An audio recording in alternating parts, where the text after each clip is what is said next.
тамошобинони азиз, ягон тағйирот ва иловаҳо фикр ақидаи хита баён кардаем. Мо ягон зиддият надорем ба фикр ақидаи хай дар худованд метия боз ба хости худованд мешавад ки ҳамин дард нест шавад. ширкати шифофармо барои шумо доруҳои безарар ва фоидаоварро тавсия медиҳад. Миноксидил барои зиёд кардани риш ва мӯи сар, эпимедиумная паста барои зиёд кардани қувваи мард, инчунин доруҳо барои сангу намаки гурдаро нест кардан ва доруҳо барои фарбеҳ ё хароб кардан ва инчунин доруҳо барои нест кардани простатит. ҳатман аз номи канали мо муроҷиат кунед, тахфиф карда мешавад. рақамҳо дар рӯи экран. ассалому алайкум ба ҳама тамошобинони барномаҳои канали юристиҷаи барномаҳои Сорбон Сафаров. тамошобинони азиз, ҳатман дар видео лайк бимонед ва то охирша тамошо кунед. аз номи видео чӣ хеле ки диден аллакай медонед ки мо дар чӣ мавзӯъ суҳбат мекунем. аввалан ман миннатдории хидмат ба ҳар як нафаре мерасонам ки оиди зодрӯз мара табрик кардан дар комментария.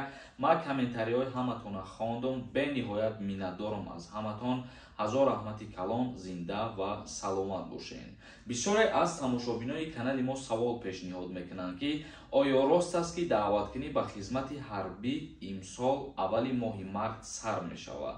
ё ки бисёре аз нафарҳо савол метиҳанд ки оё рост аст ки касое ки як писар мебошанд вайҳорам даъват мекунанд? тамошобинони азиз, ягон тағйирот ва иловаҳо дар қонунгузории ҷумҳурии Тоҷикистон оиди хизмати ҳарбӣ ва уҳдадориҳои ҳарбӣ ворид шидагӣ нест.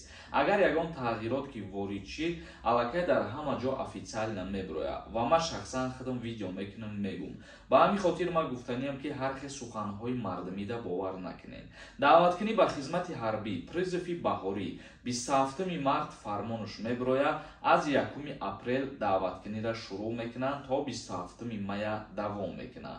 нафароне ки 18 сола шидагиянд ба хизмат даъват мешаванд то синну соли 27 солада. агар ки 27 солада диромаден, аллакай аз даъваткунӣ ба хизмати ҳарбӣ озод мешавед. оиди масъалае ки якаписароро ба хизмат мебаранд, и гапам дурӯғ аст. ҳар нафаре ки якаписар мебошад, сардори оилафича ба қайд гирифтагӣ бошад ва ҳуҷҷати тасдиқкунанда дошта бошад, дар военкомати ноҳиятон шумо мерен, муроҷиат мекунед ва ҳамун ҳуҷҷата пешниҳод карда дар қайд мемонед хитона ва дигар ба номи шумо повистка равон намекунанд. тамошобинони азиз, ман хостам ки ҳамин хабара ба маълумоти ҳамаи шумо бирасонам ва камтарак дар ҳамин мавзӯъ бифаҳмонамтон ки ба гапҳои мардумӣ бовар накунед. акнун комментарияҳоро хонданша шурӯъ мекунем. дар ҳаминҷа оиди конкурсе ки дар канали ман рафтесай, камтарак ба шумо мефаҳмонам. чӣ хеле ки медонед, дар канали ман конкурс рафтесай.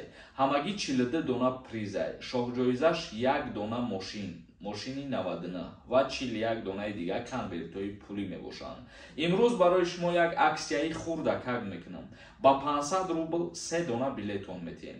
номерои ватсапе ки дар рӯи экран дидесен, дар ҳамин номерои ватсап картаи Сбербанкам свизат кардагиай. карта ба номи Мунис Хуршедович мебирояд. сумтона мепартоен ва чектона дар ҳамин рақамҳои ватсап равон мекунед.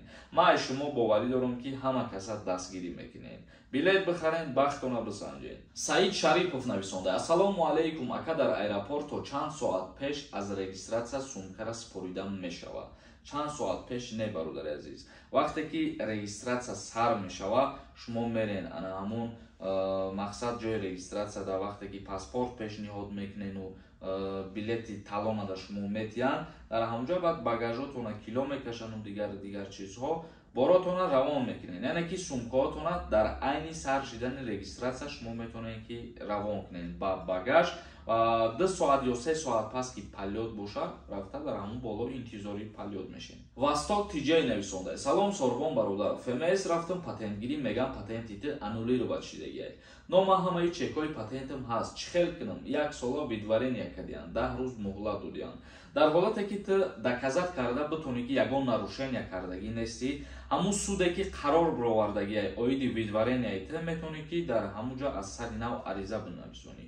вале дар ҳолате ки агар ту доказат карда натонӣ, ягон монеа шида наметавона оиди кушода кардани видварениаи ту. ислам нависонда: салом бародар, агар прописка хати тоқа гарди, биқапан депорт мекунанд ё ки не? и баъди 3 моҳ граница рафта биёӣ, метавонем патент карда? то қаб ба прописка бигарди мигратсиони картаит работа боша, агар депортация мешавӣ ва вориди Федератсияи Россия шида наметавонӣ. Агар дар ҳолате ки мигратсиони картаит гостӣ боша, метавонӣ ки ба прописка бигарди ва боз озодона бирои бо биёи вориди Россия бошад. Бахтовар нависонда: салом Сорбонҷон, илтимос ҷавоб тиҳен. Видварения кардан мара. Омадам дар сроки гуфтагишон. Метавонам данёма алиш кунам бо бирам. Ному фамилия иваз кардан аллакай и худаш як ҷиноят ҳисоб мехӯрад. Чунки Федератсияи Русия тра бо роҳи қонунӣ ворид шидана аллакай манъ кардагиай ва то бо роҳи ғайриқонунӣ вориди Федератсияи Русия мешавӣ. Хоҳиш мекунам ки ба ин гуна кирдорҳо даст назанед, чунки ҳар як кор рӯи об меброяд. Меган ҳамин гап рост аст. Як каси дигар нависонда: дар ҳамин як хел муҳоҷиро ҳайрон мемонӣ. Як хел саволҳое медиҳанд ки ҳайрон мемонӣ, ки гражданствои РФ-ро гирифтанро ақлашон расид, аммо чизои оддиро намедонанд. Худатон дар интернет дароед, ҳамаи ҳамин саволҳои шуморо ҷавобаш ҳаст. Ҳамин бародар ҳам аз интернет мегирад ҷавобҳои саволҳои шуморо. ҳай бародари азиз, фикр ақидаи худта баён кардаи, мо ягон зиддият надорем ба фикр ақидаитон. Султонов нависонда: дигар кор наёфтед? Фикр мекунам ки аз ҷиҳати нами бадбахтиву бесаводитон баъзе ҳамихели гапҳо менависонем. Дигар кор наёфтем мегӯй, мара кору мӯи сарамда зиёдтар аст. Ман вақт ҷудо мекунам барои нафарҳое ки мақсад мехоҳанд ба саволошон ҷавоб гиранд, мехоҳанд ки камеран боша, аз ҳуқуқ ва ӯҳдадориҳои худшон дар Федератсияи Русия огоҳ бошанд. Ман баҳри ҳамвоҳ хизмат мекунам. Мара на YouTube сум метия, на як каси дигар сум метия барои корора кардан. Анварҷонова нависонда: салом аз шаҳри Сургут Сорбонҷон. Ман ҳама вақт видеоҳои шуморо тамошо дорам. аз гуфтаҳои шумо баҳра мебарам. Зодрӯзотон қати табрик. Илоҳо ҳама орзуҳоятон амалӣ гарданд. Орзуҳои фарзандонатонро бинед. аз рамати калон миннатдорам. барои ҳар як касе ки табрик кард аз замин то осмон миннатдорам. Маҳмудов нависонда: ассалому алайкум ака, илтимос дар бораи бардоштани зрения ягон сухан кун, ягон ҷоравем личене чикор кунем пешаки раҳмат. Бародар азиз, хай и дард худованд метия, боз ба хости худованд мешавад ки ҳамин дард нест шавад. Мисол меёрам, ман шахсан худам зреним айни ҳол паст шидагиай, чӣ хеле ки дар видеои дигар гуфта будам, қайд кардаги будам. Оиди табобат кардани зренияи чашм, инами диагнозе ки мара гуфтагиам астигматизм меган. Дар интернет бидроем бихонем бо худтон. Астигматизм табобат намешавад. танҳо бо роҳи ҷарроҳӣ кардан ягон 30-40% зрениро бардошта метавонанд тамом. Вале боз ҳастанд баъзе аз бемориҳои чашм ки мумкин пешгирӣ карда бишавад, мумкин бо роҳи табобат зрениро бардошта бишавад. Вале нафарое ки ҷарроҳӣ кардан намехоҳанд, табобат кардан намехоҳанд, аз ҳама роҳи хубаш ачки монданад. Ачкирам бениҳоят фоидаи хуб дорад. Ансор нависонда: салом бародар, меган визаҳоро ҳамаро кушодиям. нафарое ки выездаш маҳкам буд, ҳозир қонун ба имзо расидагӣ нестад, фармон биромадагӣ нестад. ҳар чизе ки ҳаст мардум байни худшон гуфтесиянд.